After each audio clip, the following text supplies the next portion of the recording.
日本で最も手を消毒している男、ヘビ屋のひろあきです。今日は驚くとボールのように丸々習性を持つボールパイソンというヘビの触り方、ハンドリングについてお話をしたいと思います。消毒の話かな。消毒をしようって話なんですけど、消毒ってさ、これアルコールなんですけど、手の上にいる菌を全てやっつけるじゃない。でそうするとさ、手を怪我した時に治してくれる菌も丸ごとこう消毒してしまうんですよね。皆殺しにしてしまうんですね。そうするとね、やっぱり毎日アルコールで消毒するから手を怪我した時に治りにくい、一生手が治らないみたいなことがよくあります。ボールパイソンをハンドリングする時に気をつけていただきたいことはいくつかあるんですけども、今日はね消毒のお話をしたいと思うんですが、これは先ほどもお話をしました、これがアルコールです。ボールパイソンを触る前にこうやってアルコールで消毒をしてよくね揉み込む、そして揮発させる。もう大丈夫、ちゃんと化学物質は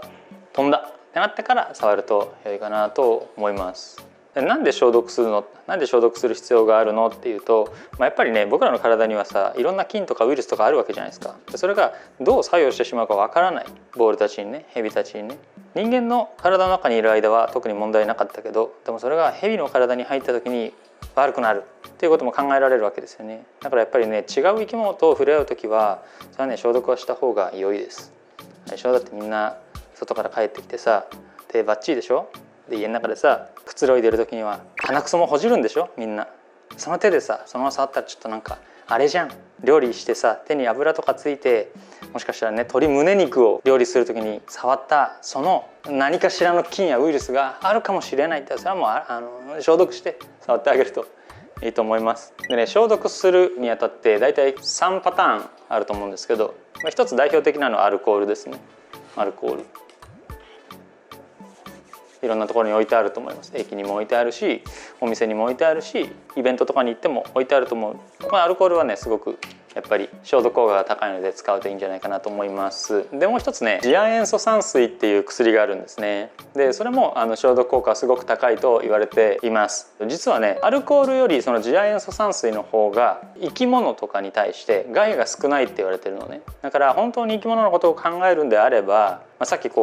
アルコールで消毒してちゃんと揮発させてから触りましたけど、それでも何か残ってるかもしれないと不安があるのであれば、次亜塩素酸水の方が生き物に対しては有害性が少ないんじゃないかなって言われたりするんですけど、これね、ネックがあって、それはね、次亜塩素酸水は時間が経つと空気と反応して水になっていっちゃう性質を持つんですね。だから開封した最初の頃は、あるいは次亜塩素酸水、なんか作れるんですけど、作った最初の頃は適切な消毒効果があるんだけど、それを時間が経っていくとどんどん消毒効果が薄れていって、最終的には水になるって言われてるのね。だからただの水を消毒だと思ってわーってやってはーってやって触っているってことになりかねない。なので安定性がアルコールより低いと言われています。アルコールの方はもう何かと反応して勝手にどんどん濃度が薄くなっていくってことはないので、これは使いようかなと思いますね。安定性を取るか、それとも生物にとっての有害さが低いけど不安定な方を取るか。あとは3つ目は普通に手をきちんと石鹸とかで洗って消毒するっていう方法もあります。最も簡単と言ってもいいかもしれません。それでもね、アルコールとかと同じぐらいの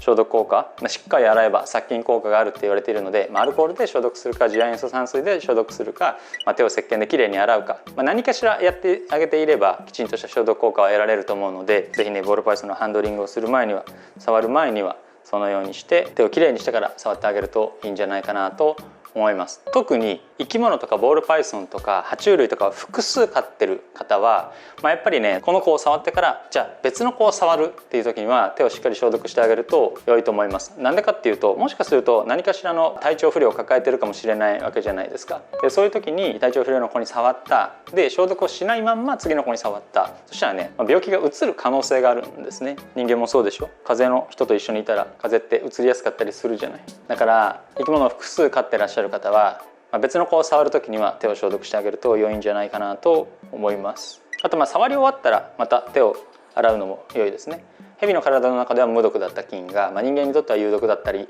するってこともありますので、違う生き物と生きていくっていうのはね、こういう配慮のし合いが大事だったりします。こんな感じでいいんでしょみたいなのじゃなくて、私の何かがこの子を傷つけるかもしれない、この子の何かがもしかしたら私の体にとっては良くないのかもしれないという魂のリスペクトを持って配慮を持って飼育をしてあげてほしいなと思います。今日は驚くとボールのように丸々習性を持つボールパイソンというヘビのハンドリングをする際の注意点、配慮のポイントについてお話をしました。